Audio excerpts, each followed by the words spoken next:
حضرت موسیٰ علیہ السلام نے اللہ سے عرض کیا کہ یا اللہ تیرا پیارا بننے کے لیے، محبوب بننے کے لیے کون سا عمل ہے؟ تو آپ نے فرمایا غیبانہ لوگوں کے لیے دعا کرو، غیبانہ لوگوں کے لیے دعا کرو۔ کیوں؟ منہ پہ دعا خوشامد پھر بھی بن سکتی ہے، دکھاوا پھر بھی بن سکتا ہے۔ جب غیبانہ لوگوں کے لیے دعا کرو گے، فرمایا وہ دعا ایسے ہوگی جو تجھے 3 چیزیں دلائے گی۔ شیخ ابو الیاس سمرقندی رحمت اللہ علیہ بہت بڑے اللہ کے ولی تھے۔ فرماتے ہیں جو شخص ہر نماز کے بعد ان کلمات کو 7 بار پڑھے گا، ان کلمات کو کیا پڑھے گا؟ 7 بار پڑھے گا ان کلمات کو۔ حیرت انگیز طور پہ فرمایا کہ اللہ پاک جل شانہ اس کو ولایت کا تاجدار بنائیں گے اور اتنا عطا فرمائیں گے کہ اس کے ذریعے سے جو یہ پڑھے گا اللہ اس کو اتنا عطا فرمائیں گے۔ آپ ذرا چھوٹے سا ایک لفظ کہہ رہا ہوں، جو یہ پڑھے گا اللہ اس کو اتنا عطا فرمائیں گے، اتنا عطا فرمائیں گے، اتنا عطا فرمائیں گے کہ اس کے ذریعے سے لوگوں کو روزی دیں گے۔ وہ ذریعہ بن جائے گا لوگوں کو روزی دلانے کا، وہ ذریعہ بن جائے گا لوگوں کو دولت اور رزق دلانے کا، وہ ذریعہ بن جائے گا لوگوں کو برکات اور ثمرات دلانے کا، وہ ذریعہ بن جائے گا۔ اللہ اس کے ذریعے سے لوگوں کو رزق عطا فرمائیں گے۔ اب آپ ان الفاظ کو غور سے سنیں،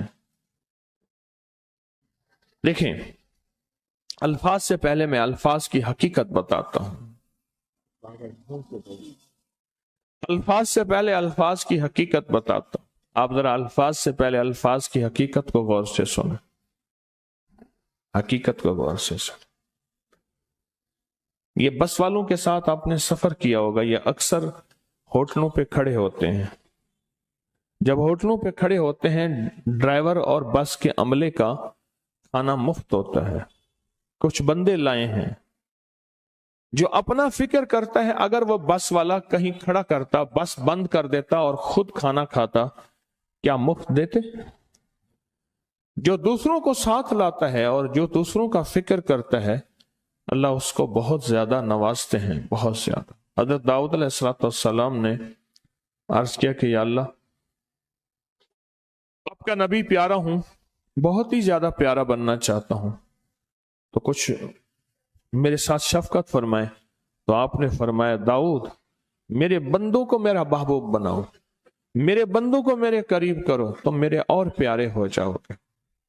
حضرت موسیٰ علیہ السلام نے اللہ سے عرض کیا کہ یا اللہ تیرا پیارا بننے کے لیے، محبوب بننے کے لیے کون سا عمل ہے؟ تو آپ نے فرمایا غیبانہ لوگوں کے لیے دعا کرو، غیبانہ لوگوں کے لیے دعا کرو۔ کیوں؟ منہ پہ دعا خوشامد پھر بھی بن سکتی ہے، دکھاوا پھر بھی بن سکتا ہے۔ جب غیبانہ لوگوں کے لیے دعا کرو گے، فرمایا وہ دعا ایسے ہوگی جو تجھے 3 چیزیں دلائے گی۔ ایک میرا دوست بنا دے گی، اور ایک جتنا لوگوں میں رزق تقسیم ہوگا اتنا سارا تجھے ملے گا، اتنا سارا تجھے ملے گا۔ یہ بندہ مالدار اور تونگر بن جائے گا۔ دوسرا اور تیسرا فرمایا کہ اللہ جل شانہ تجھے لوگوں میں عزت دیں گے، وقار دیں گے، شان و شوکت دیں گے اور ہر دل عزیز کر دیں گے۔ صرف اپنے مزاج سے نکلا ہے، اپنی سوچ سے نکلا ہے، میری جنت ہو، میری قبر ہو، میری آخرت ہو، بس اور کوئی جائے نہیں۔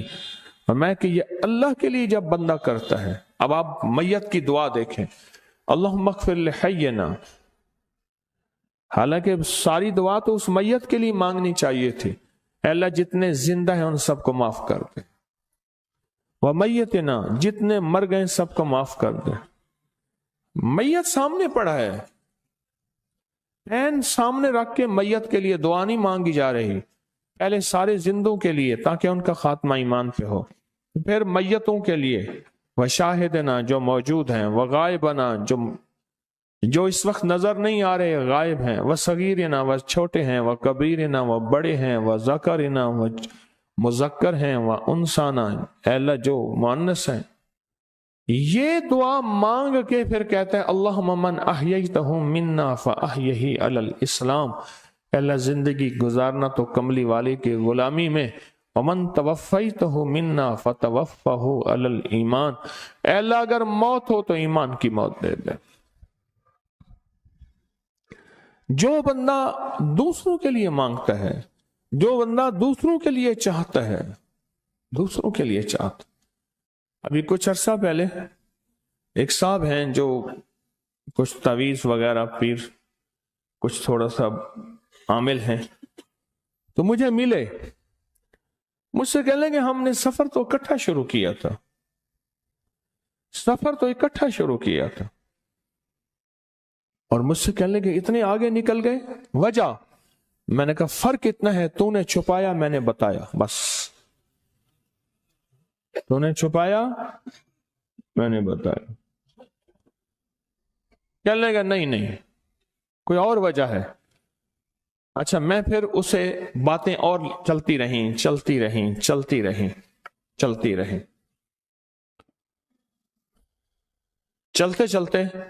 میں نے اس سے میں نے کہا کہ سورت والضحیٰ کا عمل ہے تیرے پاس اور تو پڑھتا ہے کام ہو جاتا ہے، ہنس پڑا، ہاتھ پہ ہاتھ مارا، کہ ہاں ہے۔ میں نے کہا وہ بتا دو۔ بتاؤں گا میں سورت یہی والضحیٰ کا عمل، میں نے کہا یہی ہے جس کے کاف میں 9 بار یا کری، میں کہہ رہے پتا تو مجھ سے کیوں پوچھتا ہے؟ میں نے کہا تجھے یہ بتانا چاہتا تھا تو چھپاتا ہے، میں بتاتا۔ تو مدد اس کے مطابق آتی ہے۔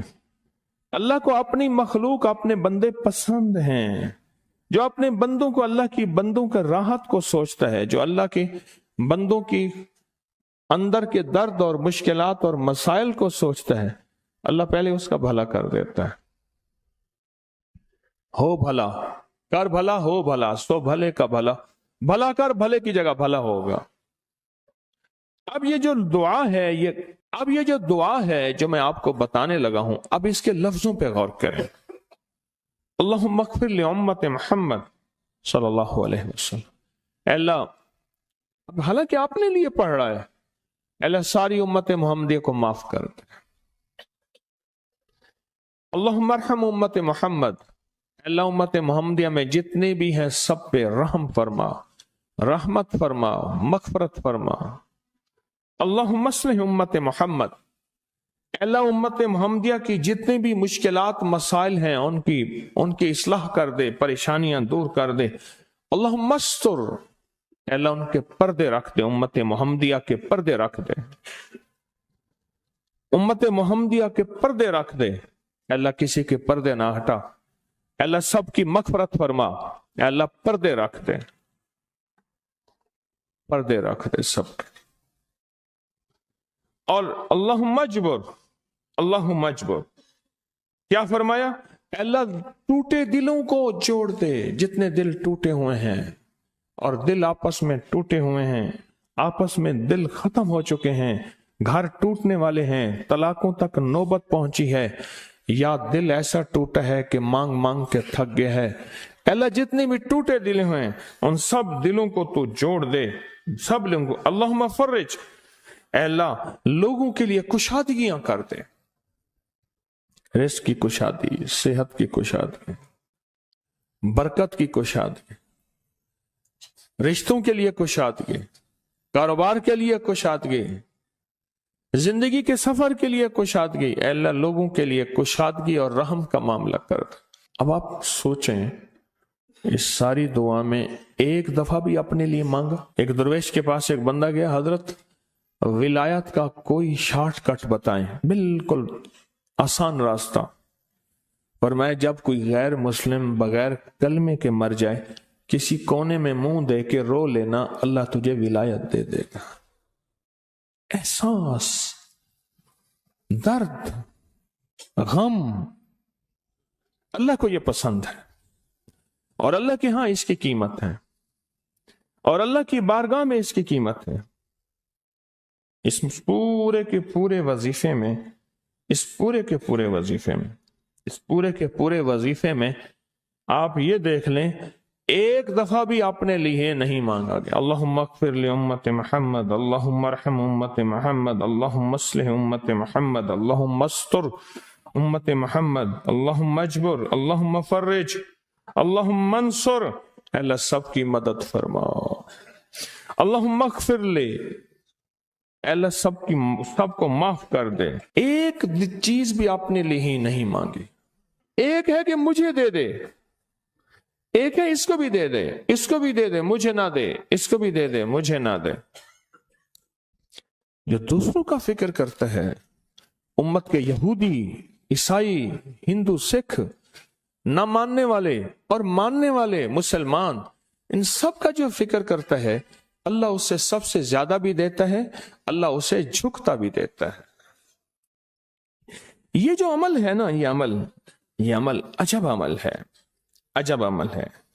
یہ کاغذ جتنے پڑے ہیں دیکھیں کتنی تعداد میں ہیں جو مجھے دیے ہیں، یہ عمل ہے۔ امام جلیل یمنی یافعی فرماتے ہیں، ہم چند دوست مل کر کوہ لبنان پر گئے تاکہ وہاں کے رہنے والے، سنا ہے کوہ لبنان میں وہاں عابد رہتے ہیں، زاہد رہتے ہیں، ابدال رہتے ہیں، شاید ہماری بھی کسی سے ملاقات ہو جائے۔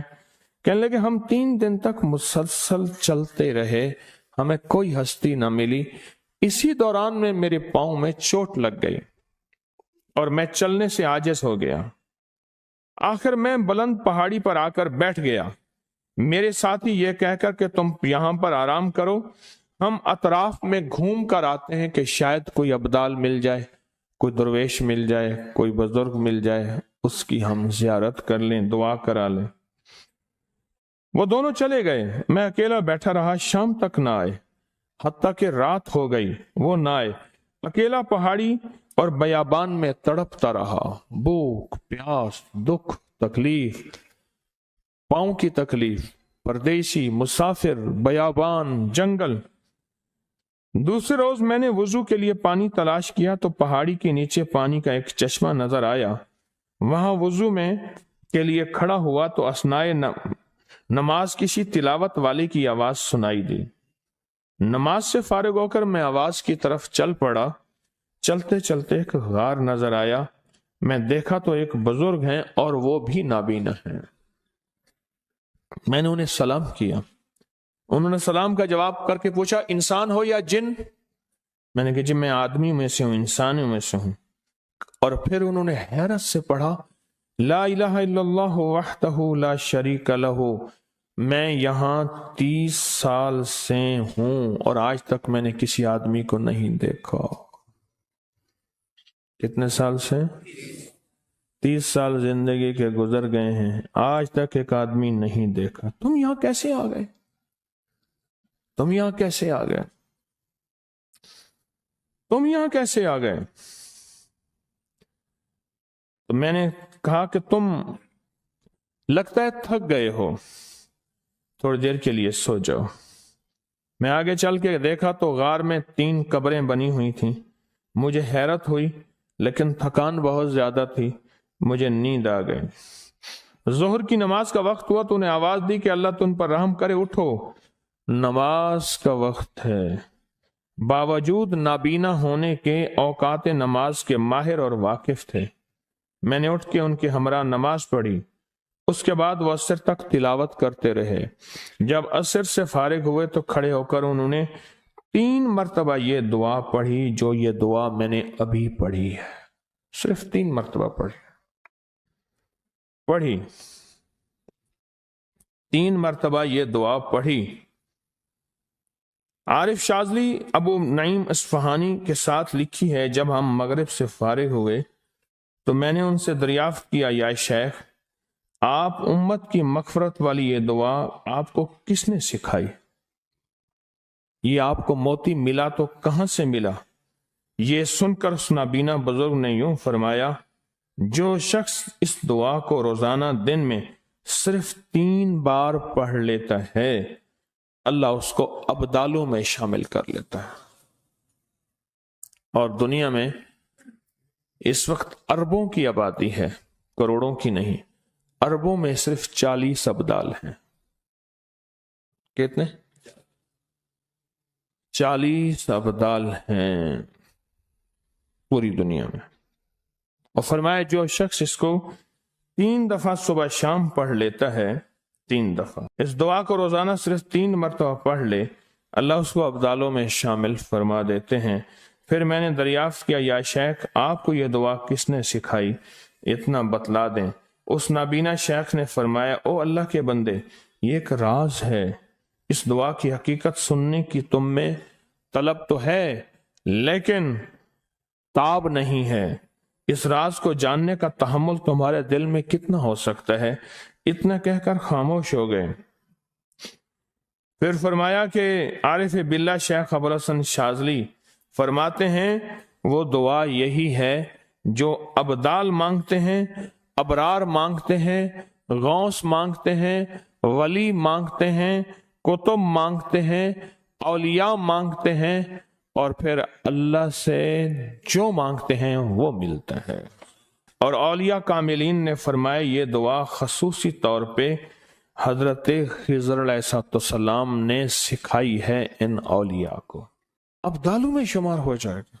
ایک بزرگ فرماتے ہیں کہ مجھ پر ایک مرتبہ دل کی تنگی اور خوف کی شدت کا غلبہ ہوا، میں پریشان حال بغیر سواری اور بغیر توشہ کے، توشہ سے مراد کھانا پینا، سواری، سفر، بس ایسے مکہ مکرمہ کی طرف چل دیا۔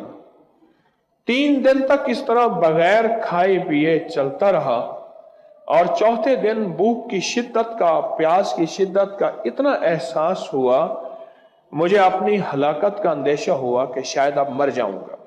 اسباب کے بغیر چلا، میں جنگل میں کہیں سایہ دار درخت کا بھی پتہ نہیں تھا، کوئی سایہ ہوتا بیٹھ جاتا، سایہ بھی نہیں تھا۔ تو کہنے لگے کہ میں نے اپنے آپ کو اللہ کے سپرد کیا اور قبلہ کی طرف منہ کر کے بیٹھ کیا۔ مجھے نیند آئی تو میں نے خواب میں ایک شخص کو دیکھا، میری طرف ہاتھ بڑھا کر کہتا ہے لاؤ ہاتھ بڑھاؤ۔ میں نے ہاتھ بڑھایا، اس نے مجھ سے ہاتھ ملایا، فرمایا تمہیں خوشخبری ہو، مبارک ہو، خوشخبری ہو کیا کہ تم صحیح سالم حج بھی کرو گے اور میرے حضور کملی والے کے روزے کی زیارت بھی کرو گے۔ کیوں پریشان ہے تو کیوں پریشان ہے؟ صحیح سالم حج بھی کرو گے اور حضور کے روضہ اطہر کی زیارت بھی کرو گے۔ میں نے کہا اللہ تم پر رحم فرمائے، آپ کون ہیں؟ فرمایا میں حضرت خضر ہوں، میں خضر ہوں۔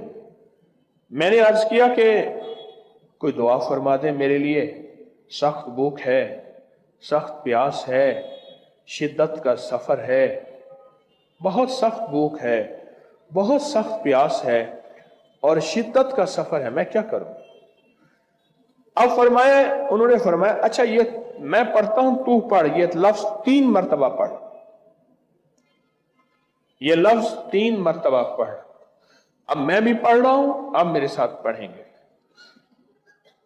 درد سے، توجہ سے، یقین سے، دھیان سے اور پوری کیفیت کے ساتھ اور پورے جذبے کے ساتھ۔ اور میں بھی پڑھ رہا ہوں، تو بھی اس لفظ کو 3 مرتبہ میرے ساتھ پڑھ۔ یا لطیفم بخلقہ، یا علیمم بخلقہ، یا خبیرم بخلقہ، الطف بی یا لطیف یا علیم یا خبیر، یا لطیفم بخلقہ یا علیمم بخلقہ یا خبیرم بخلقہ، الطف بی یا لطیف یا علیم یا خبیر، یا لطیفم بخلقہ یا علیمم بخلقہ یا خبیرم بخلقہ، الطف بی یا لطیف یا علیم یا خبیر۔ فرمایا یہ 3 دفعہ پڑھ، جس طرح آپ نے 3 دفعہ پڑھا، 3 دفعہ پڑھ۔ اب اس کا ترجمہ ہے اے وہ پاک ذات جو اپنی مخلوق پر مہربان ہے اور اپنے مخلوق کے حال کو جانتا ہے اور ان کی ضروریات سے باخبر ہے۔ مخلوق کے حال کو جانتا ہے میرا اللہ، اور تو ان کی ضروریات سے باخبر ہے۔ اے اللہ تو مجھ پر لطف فرما، مہربانی فرما، اے لطف کرنے والے، اے علیم، اے خبیر، مجھ پر مہربانی فرما۔ پھر فرمایا یہ تجھے تحفہ دیتا ہوں، حضرت خضر علیہ السلام نے فرمایا یہ تجھے تحفہ دیتا ہوں، ہمیشہ کام آنے والی چیز ہے جب تجھے کوئی تنگی پیش آئے، کوئی آفت نازل ہو. ہاں، تنگی پیش آئے، کوئی آفت نازل ہو، تنگی پیش آئے، کوئی آفت نازل ہو. اچھا آپ سنیں، اب ایک بات اور، آپ کی جو بھی تسبیح ہے آپ پڑھیں، صرف 3 دفعہ روزانہ پڑھ لیا.